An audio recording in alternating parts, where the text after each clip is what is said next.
Social मीडियावर सर्पमित्र म्हणून ओळख असलेल्या आकाश जाधव याला गांजा तस्करी प्रकरणात अटक करण्यात आली आहे. न्यायालयाने 6 दिवसांची पोलीस कोठडी सुनावल्याची माहिती समोर आली आहे. या प्रकरणात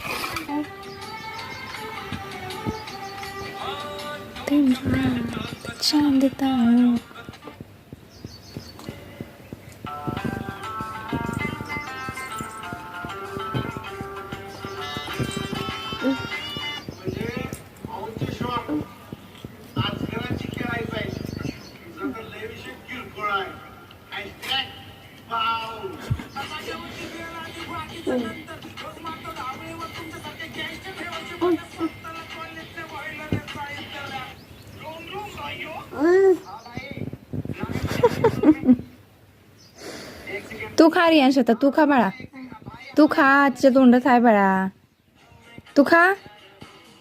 त्याच्यात तू चार त्याला, तू त्याला चार.